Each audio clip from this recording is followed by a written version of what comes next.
Maayong adlaw ganin yung tanan ano yung sa pitakining yung ato nga programa sa TV Apolya.Gumento gipanguluhan gipangunahan sa Lay Catholic Apologist International Sir Ergeseno uban ko ninyo sa kadali lang nga panahon aron panagisugod sa mga butang nga may kalambigitan sa atong pagtuong Katolika. So nakita karoy tagaan nga reaksyon nga video sa usa ka pastoy nga gitagaan niya reaksyon ang gipamulong sa gitawag og pare and nag-raise siya og tawag ining argumento unya siguro basin iyahan ning grace tungod kay gusto niya i-reconcile nato nga mga Katoliko ning iyang punto ang kining iyang argumento sa tawag anang kanang gikontra niya sa argumento sa gitawag og pari. So ato unang paminawan ng iyang gisulti mga sir. Post ani nga pare. Atong pamatian siya. Katoliko nga simbahan nga ginganlag Roman Catholic Church pagdaga na sa panahon tinuod ni Kristo nagsugod na sa tradisyon. Ang pagka-tinukod sa simbahang Katoliko dili tungod kay mabasa sa Biblia. So if ever wala masulat ni San Mateo nga si Kristo nagtukod sa iyang simbahan, magpabilin niya po nga si Kristo nagtukod og simbahan o ang simbahan nga gitukod mao kini Roman Katoliko. Hinumduman nato nga ang pagka-tinukod ni Kristo sa simbahang Katoliko dili dependent kung sino nakasulat. Oo, padre, ibutang ta adtong panahon na mismo. Di ka kapaningil sa record kung unsa kung kinsa ang iglesia nga iyang gitukod kay wala pa man nasulat ang New Testament. Unya karon kay nasulat naman. Actually, walay gitawag og kining supak og dili to contradictory ang stand ni Father Mendez sa gitawag og nakasulat sa balaang kasulatan kay tinuod biagyod dili ta dependent ang simbahang Katoliko dili dependent lang sa nakasulat. Nga naman kay ang simbahang Katolika nag-exist siya before pa nga naay gitawag og nasulat. So nagsugod ang pagkasulat sa New Testament mga around 50 to 55 AD. So before 52, before 55 AD, before ang nakasulat na ang Iglesia Romana. Iglesia Katolika Apostolika Romana that refers to the whole as a whole sa isip mo sa kagitawag og institusyon. So buot pasabot nga ana nga panahon nag-exist sila, naglungtad sila nga wala sila nagabase kung unsa nakasulat particularly sa gitawag og bag-ong testamento kay again mas mauna ang institusyon kontra sa gitawag og nasulat or kontra sa gitawag og libro. Late na lang ang libro, mas mauna gyud tong gitawag og institusyon. So tanawon na to sa argumento sa atong higalang actually pastoy ni sa sa Seventh Day Adventist. Continue na to. Kinsa ang iglesia nga iyang gitukod kay wala pa man nasulat ang New Testament. Unya karon kay nasulat naman. Unya atong hinumduman libro ni Mateo nga diha na record ang sulti ni Hesus nga iyang tukuron ang iyang iglesia. Iban-abana nga nakumpos kini 60 to 130 AD. Unya ang inyong claim gitukod kamo 33 AD. Unsay mo pasabot nalimot gyud si Mateo na amnesia siya. Actually, sa first 1,000 years or even sa first 1,500 years sa kinabuhi sa Iglesia Kristiyana sa wala pa mo nanulputor, sa wala pang nisulpot ng inyong pundok na gitukod ni Ellen G. White, dili man gud problema, dili issue sa Iglesia Kristiyana, dili issue sa Iglesia Katolika Apostolika Romana ang ngalan sa gitawag og iglesia.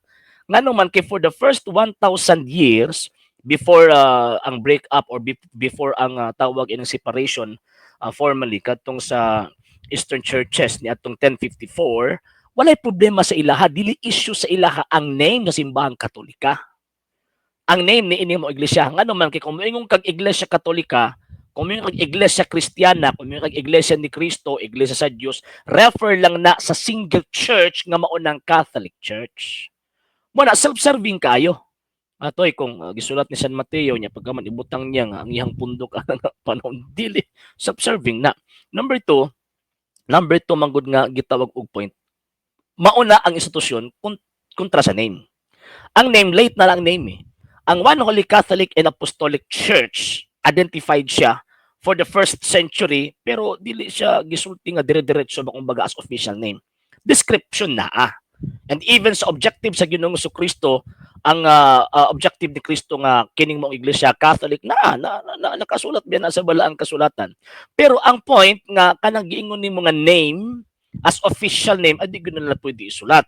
Nga naman number 1 self-serving, number 2 kabalo sila nga maabot ng panahon nga daghan magpatuo nga sila sumusunod na Ginoong Jesucristo parehagod sa inyo ang kunan magina nila ang ngalan. Okay, magpailagod sila nga kauban sila or kung naa sila koneksyon sa ato ang Ginoong Jesucristo. So dili na pwede ibutangan nila nagtawag iningalan. Number 3, Wala po sila magtuo nga kaning naa sa gawas ang kuno ang mga nakasulat nga naa sa sulod sa iglesia. Wa man sila tawag ini magtuwa na nga kamo nga naa sa gawas ang kuno niya naa sulod nga naman kay kanang maong writings particularly sa New Testament writings na exclusive sa Iglesia Kristiyana kay di ba kung tanawan ng writings sa Saint Paul para man na sa mga kauban pud niya nga naasulod sa simbahang Katolika kay si San Pablo Catholic preacher man.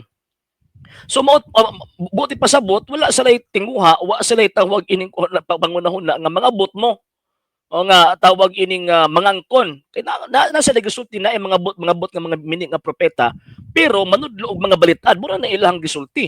Pero wala sila tawag ini magtuo nga ang ilang kasulatan, ang ilahang gisulat inyong gamiton. O sila magtuo na. So mo na klaro, so dili issue ang tawag ini nga name. Mo na kung i-question nimo nga nakalimot ba sila anak nga panahon dili oy wala man gud sila lang iglesia nga na sila una-una. Kaptong writer nga Katoliko, wa sila ing una-una kapag itong iglesia refer na sa iyang gipasakupan. Dili na pwede nga refer na sa pundok ni Mutoy nga natukod lang ni adtong 1863. So dili gyud na pwede. Next point niya. Wala niya diha ang hingadlan kung unsa ang ngalan sa iglesia nga gitukod ni Kristo. Imposible siguro.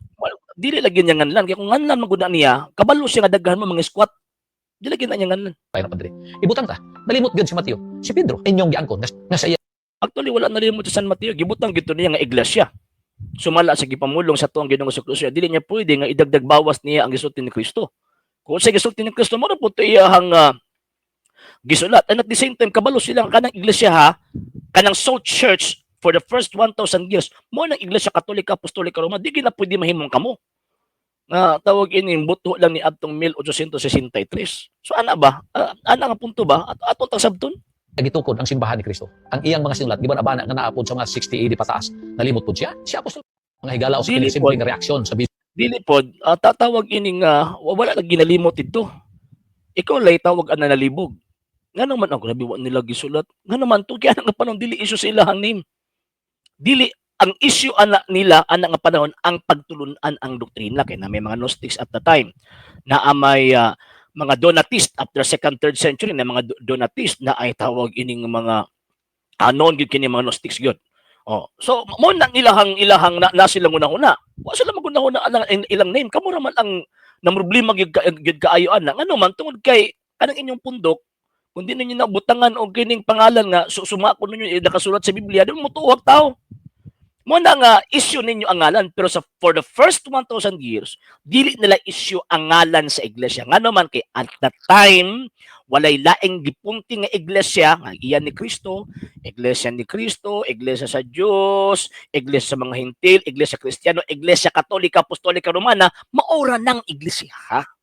Muna dili issue sa ilaha ang tawag ining name mo ay pagka problema ana toy ang pinakabuhaton nimo toy magkuan ka mag-research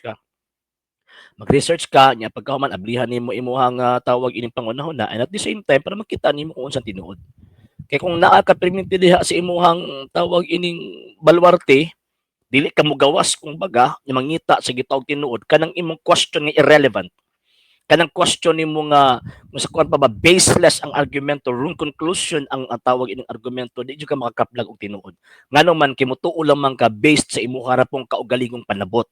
Di man ka magbase sa gitawag og mga ebidensya. Kami mga Katoliko basta manulti magbase mi sa mga ebidensya, dili pwede nga mosulti nga di magbase sa ebidensya kay mahug na siyang opinion. So mo na mga sir mga mama, again, wa ginganlan ni Kristo ngayang iglesia ug sa iyang gitawag mga apostol number 1 kay at the time dili matter sa ilaha ang name.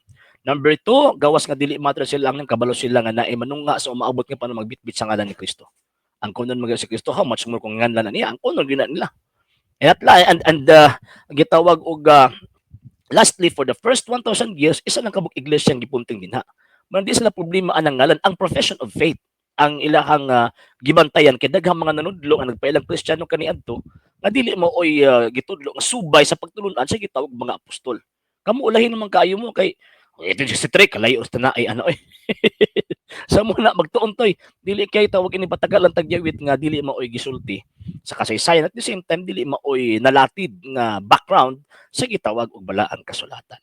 Sa ngalan sa Bugperas TV Pulya Puntor gamit gipanguluhan gipangunahan sa Lay Catholic Apologist International Sir Ergeseno. Yan po yung may makikimingon, Iglesia Serviret, Fidan Catholic Defendery. Mayong adong yung tanan, Ave Maria, Viva Cristo Rey.